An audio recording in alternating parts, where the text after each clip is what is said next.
If somebody took everything away from me tomorrow, the money, the business, the followers, literally everything, and said, start again, Philip, you know what? I would smile, because I know exactly where I will start, a basement apartment, because that's where my life actually changed. I still remember it like it was yesterday. I was standing at the top of the stairs and just looking down. I didn't really want to go in, to be honest. The door was one of those old fucking doors, you know, the kind you have to put your shoulder into just to get it open. So I pushed it and it opened. And the first thing that hit me was this damp concrete smell. You know the smell, right? So I walked in, concrete floor, concrete walls. There wasn't even a proper light, just one little bulb hanging from the ceiling. And there was this old fucking computer sitting on a desk, an IKEA bed in the corner. You know, the one that kind of like sacks in the middle, and then one little green plant. My mom had brought that plant. So she walked it over, put it in the corner, and she smiled, and she said, maybe it will make it feel a little bit more like home feeling. And I remember looking at that little plant in the corner, then looking around the room, concrete, cold as fuck, that little light bulb hanging from the ceiling, that smell, and I just thought, Mom, no plant is fixing this shit here. So I sat down on the edge of the bed, and I didn't say a word. I just sat there looking at the concrete wall, and one thought, just one, came to me, and it was like, what the fuck have I done with my life? I'm sitting there thinking, 27 years old, $20,000 in debt, living in a fucking basement, working as a plumber, spent the last 2 years trying to build a business online. Failure, failure, failure, failure. And now my mom is standing there trying to make me feel better with a little green plant. Holy fuck. I wasn't angry, I wasn't really motivated, and I definitely wasn't sitting there thinking this is going to make me stronger, Philip. You know, like you hear in all of those motivational videos on YouTube, none of that shit. I was just embarrassed of myself, because I knew exactly how I got here. Every bad decision, every excuse, every time I said I'd start Monday, every time I took the easy way instead of the hard way, every single one of those weak decisions led me to that room. Nobody did this to me. I did it to myself. Then the next morning, the alarm goes off, 5 in the morning. I didn't sleep for shit that night. I got up anyway. I made some coffee, put my work clothes on. I walked over to the basement door, same fucking door. It was still stuck. I put my shoulder into it, same as always. It opened. And then I walked outside, and there it was. My white Toyota Hiace, company logo on the side. I remember everybody used to say, you can't kill a fucking Hiace, Philip. And they were right. Every morning, no matter how cold it was, no matter what, you turned the key and it just started. So I got in, and I remember that smell.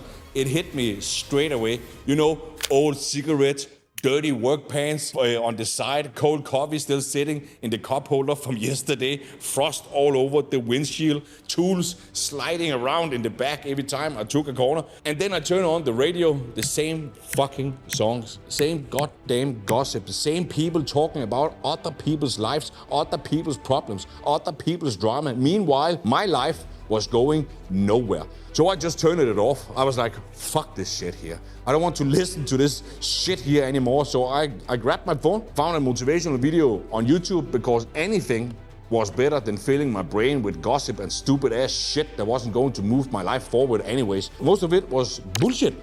But one morning, traffic completely stopped, and the rain was hitting the windshield. Wipers was going back and forth, and this guy says something on the YouTube video that just hit me. And let me tell you what he said. He said, your dream has to be so big that when you say it out loud, you almost don't believe it yourself. Because if your dream doesn't scare you, it's not big enough to move you. And then the video ended, and traffic still wasn't moving. The rain, the vipers, silence. And I just sat there looking around the van, you know, the cold coffee, the work pants, tools in the back. And I whispered to myself, I'm going to be the first millionaire in my family. And then I laughed, just a little bit, you know, because it sounded so fucking crazy. I'm sitting in a company van on my way to fix somebody else's boiler, $20,000 in debt, working as a plumber. And I'm sitting here talking about becoming a goddamn millionaire. Who the fuck was going to believe that? But I didn't let it go. I just sat there and thinking about it. And then all of a sudden my mom came to my mind. I remember being a little kid. Me, my brother, my mom, walking around in this huge grocery store. And there was this promotion once. If you spent over a certain amount of money, you got one of those raffle tickets. And the first prize was a brand new Volvo for a week, you know, the car. And guess what? My mom won. And I still remember opening the passenger door. You know, that smell of a brand new car. I never smelled anything like it before. And we literally drove everywhere in that car. The beach, the summer house, didn't even need a reason, we just drove there.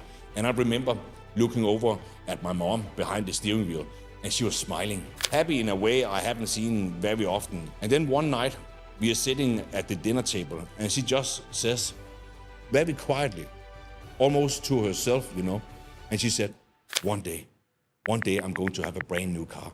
Not one that I want, one that is mine. And she said that more than once over the years, always the same way, just like really, really quiet, like she was just dreaming out loud, you know, like she didn't even believe it herself. Then I looked over at the glove box, right, in the company car, the Hiace. I opened the glove box, found one of those old work invoices. I grabbed a pen from the cup holder, I turned the invoice over, and this time I didn't whisper it. This time I wrote it down. I wrote down, I'm going to be the first millionaire in my family, and I'm going to buy my mom a brand new car. So I folded up the invoice and I put it in my work jacket, you know. Then traffic started moving again. I drove to Copenhagen, fixed the boiler, and I drove home. And from that day, something changed. Not overnight, not like super dramatically, but every day after work, instead of coming home feeling sorry for myself, I took my work boots off, I opened that old computer, no TV, no excuses, and I just got to fucking work. And then the phone started ringing every single day, pretty much. Wednesday, Philip, where are you? Come on, there's a bar, there's girls here, let's go. And I said, no. Thursday, phone rings again. Come on, Philip, one beer. The work can wait until tomorrow. I said no, again. Friday, where the fuck are you? I'm busy, guys. God damn it, I'm busy. Right? Saturday, you need to relax. You're working too much. I am busy. And I knew exactly where they were. I knew exactly what they were doing. They were drinking, they were taking drugs. They probably haven't slept for days, probably hanging out at the same bars, the same people, same conversations, same fucking life. And then the phone call started changing. Now it wasn't come out. Now it was, Philip, you have changed. You think you're better than us. You don't even answer your phone anymore. You're spending all of your time on this business shit, and you're not even making any money. And I remember just sitting there thinking, shut the fuck up. I don't want to be high every day. I don't want to wake up 5 years from now doing the exact same shit as you guys are doing. Sitting in the exact same bars with the exact same people, talking about the exact same dreams that are never going to fucking happen. So after a while, I just stopped answering the phone completely. I became a ghost. I just put all of my time and energy into work, gym, business, sleep, repeat. That's literally all I did. Then recently, I saw some of these guys here again, 5 years later, and nothing have changed. They're still sitting in the same bars, still having the same fucking conversations, still living the same boring ass life, going absolutely nowhere. And I remember looking at them thinking, holy fuck, that was almost me. The only difference between me and them, it wasn't talent, it wasn't luck, it was literally just one decision made over and over and over again. Eventually, I simply just stopped going out, but I had to start going somewhere, right? So every night, I took my work boots off, opened that old computer, 16 years old. I was watching business videos, I was watching bodybuilding videos, I was watching pretty much anything that made me believe a different life was possible for a guy like me. Anything that fed my brain with something positive instead of negative. Then one night, this absolute monster of a human being came up on YouTube.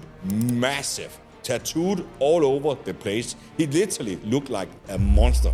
And I remember he just looked straight into the camera and he said, forget the fucking protein powder. Eat real food.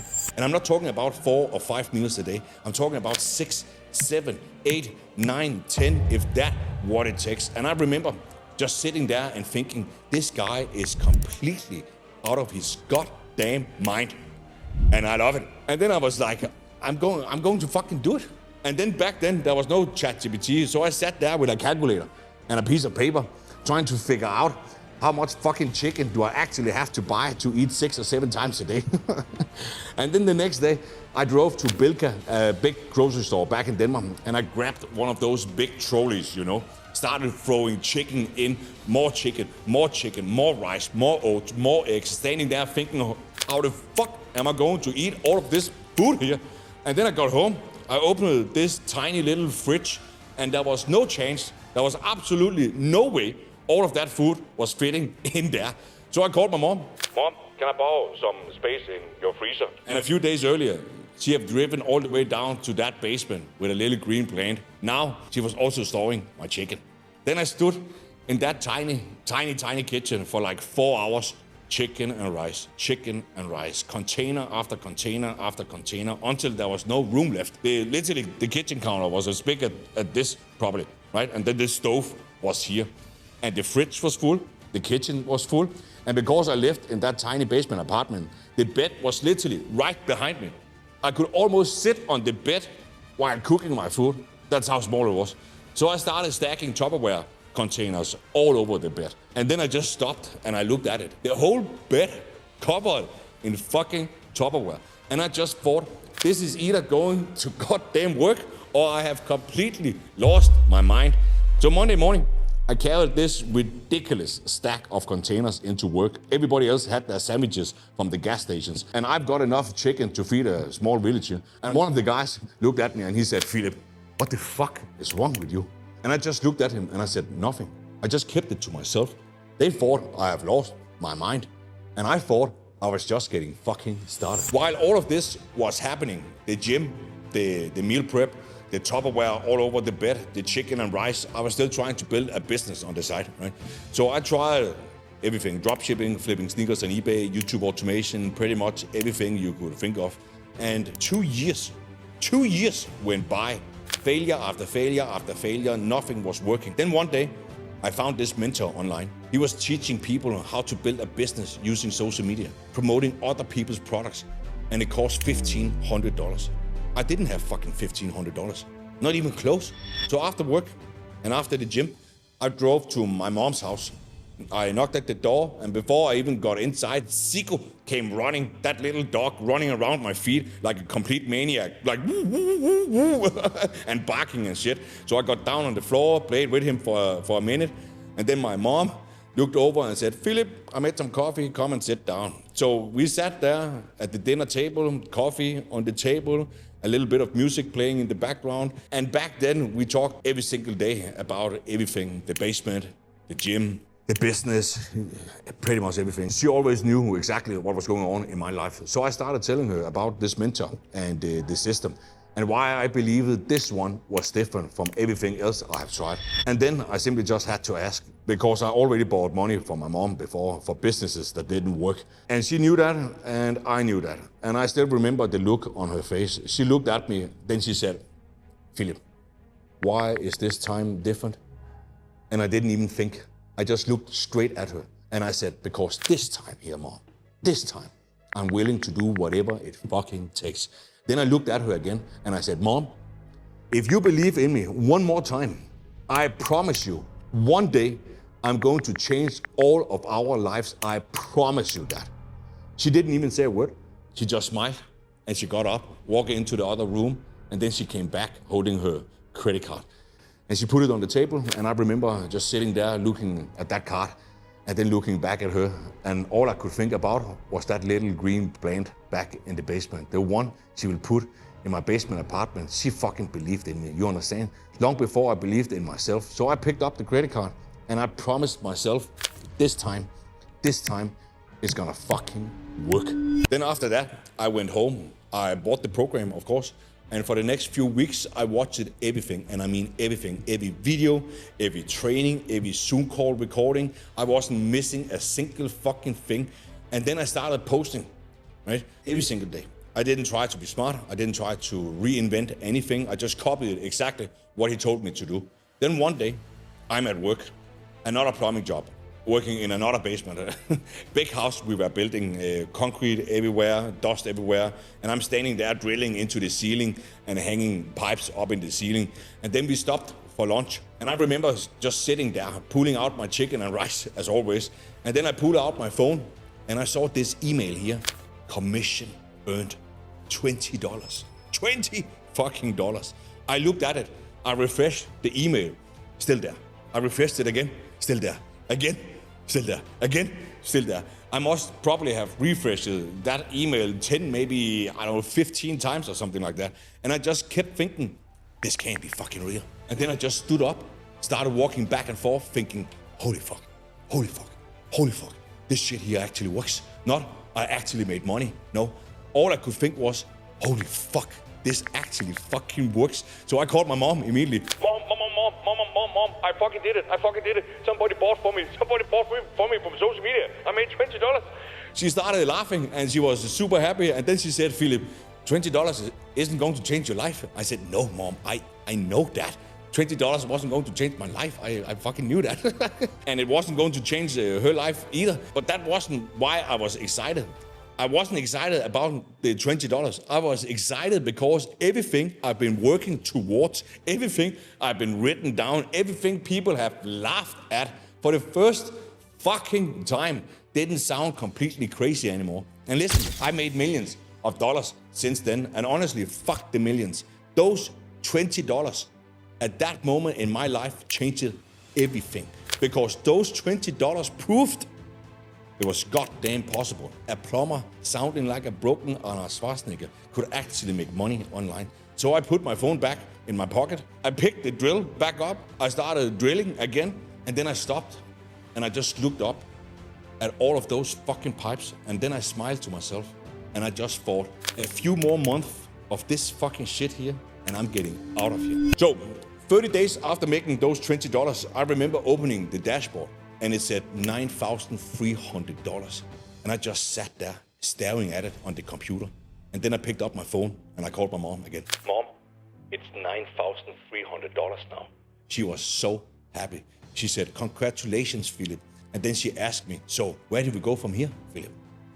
I just laughed and I said, Mom, the only way is fucking up. And you know what happened after that? Every single morning I would wake up and I would open the dashboard on the computer. More money, next day, more money, next day, more money. At first, I kept telling myself, this is luck. It's going to stop sometime. I'm going to save the money because this isn't going to last. But after a while, I couldn't call it luck anymore because 6 months later, I'll make $233,000. And I just sat there and thinking, that's it. I'm done with this fucking shit here. I didn't tell anybody, not my coworkers, not my boss, nobody. I just showed up to work that morning, knowing this is the last fucking time. And you know what's funny? I honestly don't remember what jobs we did that day. I don't remember what boiler I changed. I don't remember what houses we went into. I just remember one thing. Every single job I did that day was the last one. And you know what? I hated plumbing for years. And I'm talking about years. But on my very last day, I actually enjoyed it because I knew this is gonna be the last day I'm gonna do this shit here. At the end of the day, I parked the Toyota Hiace. I took the keys out. I walked into the office, put them on the table. I looked at my boss and I just said, thank you. And I walked back outside and I sat down in my own car. I closed the door and I just sat there. I didn't start the engine. I didn't say a word. I just sat there because I felt two things at the exact same time. I felt, finally, I'm fucking free now. And I was scared as hell at the same time because for the first time in my life, nobody was coming with a paycheck anymore at the end of the month. If I didn't make any money, nobody was going to save me. That meant it was all on me now. Every month, every decision, every dollar. I remember just sitting there, still haven't started the car yet. And I just looked through the windshield thinking, holy fuck, there's no way back now. This is all on me now. From that day, I just kept going. I took the same 10 or 12 hours I used to spend on the plumbing job and I put them straight into the business. So instead of working 2 hours on it, I was working 12, sometimes 14 hours every single day. And then one day, it just exploded. 6 months later, $233,000, right? 2 years later, I became the first millionaire in my family. And the first thing I thought about was my mom's car. So I drove down to the dealership. I picked up the keys, brand new white Hyundai i20. And then I drove straight to my mom's house. I pulled into the driveway. I called her, Mom, come outside now. A few seconds later, she opened the front door. She looked at me. She looked at the car, looked back at me, and she just said, no, Philip, you didn't. And I just smiled, and I said, Mom, this is yours. She didn't say a word. She just took me, gave me the biggest hug ever, and then she let me go, and she started running around the car like a little kid. Come on, Philip, she said, let's go for a ride. And I just stood there watching her. I wasn't even looking at the car anymore. I was just looking at my mom. And then it hit me. You know, the grocery store, me, my brother, my mom, the brand new Volvo she won for just 1 week, opening the passenger door and that smell. And then I remember the sitting at the dinner table, hearing her quietly say, one day I'm going to have a brand new car. Not one I want, one that's mine. And then I was thinking about this stupid fucking work invoice. Remember the one I found in the cloth box in the Toyota Hiace, the one I turned it over, the one I've written on, I'm going to be the first millionaire in my family. I'm going to buy my mom a brand new car. I remember sitting in that Hiace, laughing at myself, thinking, who the fuck is ever going to believe this shit here? And now I'm standing in my mom's driveway, watching her run around a car that was actually hers. Not because she won it, because she owned it. And I just stood there, smiling, thinking, this right here, this moment is why I never fucking quit. And after that, everything just started happening pretty fast. The business kept growing. I moved to Dubai, I retired my mom, and for the first time in my life, I remember thinking, holy fuck, maybe everything is actually going to be okay. But then my phone rang. I picked it up, as always, and it was my brother. And he said, hey bro, what's up? And I knew something was off straight away. You know when you can just hear it in somebody's voice? I say, what's up, man? And he said, Philip, it's bad. Dad got cancer. It's pretty serious. So I booked the first flight back to Denmark. We went to the hospital together, doctor appointments, chemo, everything. Then I flew back to Dubai. About 6 months later, my brother called me again. Philip, it's getting worse. So I flew home again. And when I saw my dad, fuck. He lost so much weight, he didn't even look like my dad anymore. The cancer was in his throat and he could barely eat anything. And me and my dad, we didn't always get along. There was sometimes we didn't even speak for months. And then something like this fucking happens and you realize none of that shit fucking matters anymore. And I remember one afternoon we were standing out by his fish pond. He had like this little fish pond in the backyard of his house. It was a nice summer day in Denmark and we had some beef on the grill. And my dad was always laughing and he was always smiling, always had people around him. And he was standing there throwing fish food into the pond, pointing at them one by one. Then he would say like, you see this fish over here? That one is completely crazy. And then he will say, this one here stole all of the food from everybody else. And then he pointed at another one, this one here. He's super fucking horny. And then another one, see that one? That's the boss, right?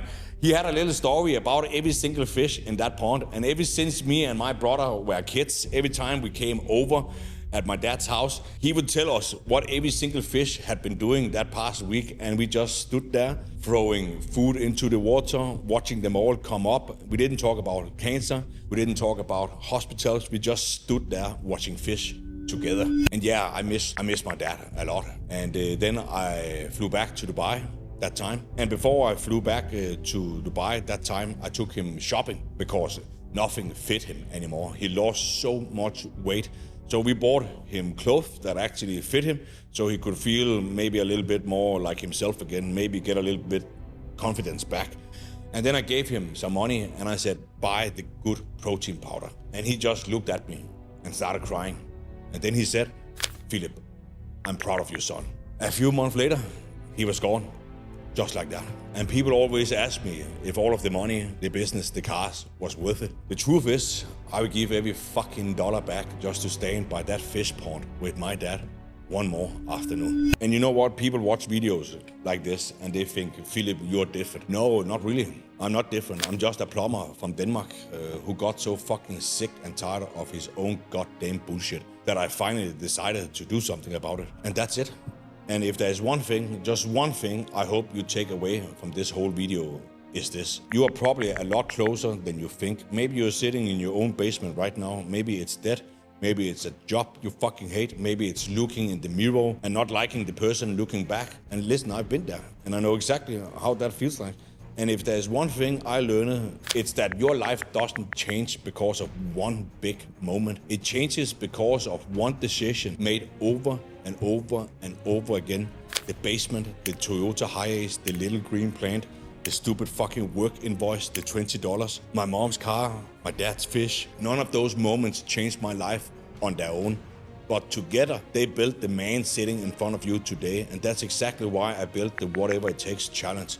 Not because it's another course, not because it's another mentor, because I took every lesson, every mistake, every system that got me out of that basement, and I put it all into a system. It's completely free.